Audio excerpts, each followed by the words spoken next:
There's all kinds of challenges for our business model that comes as a result. And the first that I see so often is that, sorry, this built the wrong way, is that the reality is the message gets lost. And I want to give you just a few examples. I recently pulled this for a session I did in Chicago. I saw the roster of partners that were coming, and I went out and I looked at their websites. And this irrelevance of message, this blandness of message, is something that I see pervasively across so many partner websites. So as you start to kind of read through these, you can see they all look the same. And if I mentioned before that 70% of the buy cycle is happening before the prospect ever talks to you, and they're looking through your website, and there's no differentiation, where's the place that they go? They all go to price, right? So how many of you, and I've been saying this for 10 years now because it's been true, but how many of you are charging the same thing for your daily or hourly charge out rate or your managed service that you've been charging for 2, 3, 4, 5, maybe even longer years?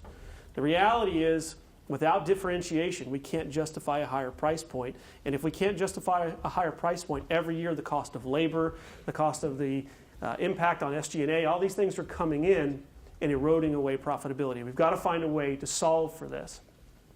So in my mind, the way that we solve for this is creating specialization or going after a vertical and then starting to really get good at that, starting to find ways to leverage experience and knowledge in such a way that we can exploit it, right? So you think about companies that are performing in an opportunistic way. Not only do their websites tend to struggle in terms of their message, but the sales cycles, they're elongated, right? The sales cycle for so many partners I talked to today is somewhere in the range of 3 to 6 months, right? And you think about how things are transforming and how now the business decision makers control the budget. They want to move faster in most cases. This is where we've got to think about how we shorten this down. And the metric that's related to this is direct sales costs as a percentage of revenue. And this is something that I look at pretty closely whenever I'm meeting with partners. And what you're trying to do here is you're trying to take the cost of the individual, maybe their $100,000 resource, and divide that by the revenue that they drive to your business every single year. And most commonly, this is in the range of 18 to 20% amongst partners, but the best performing ones, the ones that have specialization, the ones that go through the same sales process over and over again in a repeatable way, they're able to drive this down somewhere in the range of 8 to 10%. And the way that they do this is through that industry knowledge or that vertical knowledge to bring that in to be able to accelerate things as opposed to having to learn as they go through the process, right? And then as we think about the growth rates of our top performing partners out there today, you know, it used to be that we would look at our data and either a top line P&L would have revenue growth in the range of 15 to 20%, and that was considered strong in the market. And it's still fine, it's still okay.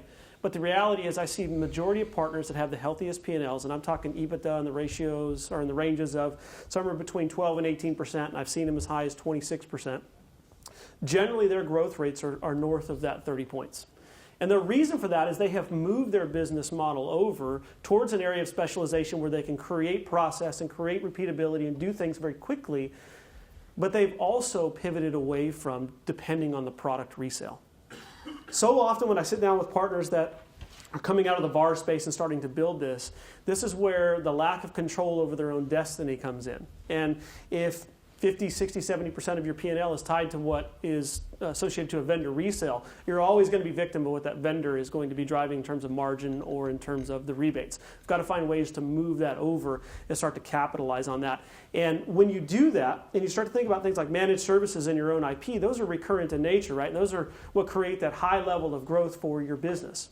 For example, you know, if you're a $5 million or I don't care if you're a $1 billion reseller, no matter what you sell this year, you start back at zero when that calendar resets, right? Whereas if you have recurrent revenue streams that are your own, like managed services or packaged IP, you basically bank that and start the year with that next year so long as you can manage churn, right? So that's a big piece that we see, and we've got to find ways to leverage that.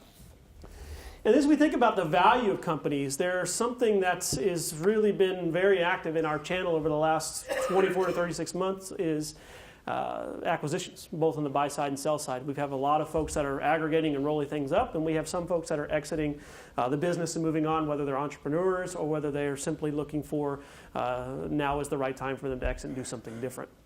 And The valuation multiples have been interesting to kind of watch. In the historically, they've been around 2 to 4 times EBITDA, but what we're starting to see is partners that have, not starting, we've been seeing this for some time now, so in the range of 10 to 14 times EBITDA as the valuation multiples, and it's all because they have a defensible strategy, because they're specialized. Nobody else can come in and do the same thing they can with ease. They're going deeply into their accounts and selling more than just something like Office 365. And they've created people and process in such a way that you can see the owner have their exit and that business can continue to flourish.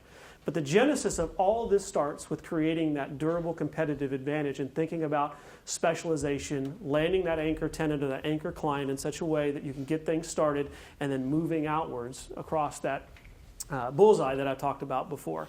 Without that and that continued opportunistic behavior, you're always going to be stressed with challenges related to direct sales costs, with the effectiveness of your marketing, with the lack of process being there, and the business is going to perpetually perform probably in the range of about 10 to 12 points of growth at most, with about 5 to 8 points of EBITDA. This is what my experience is with this.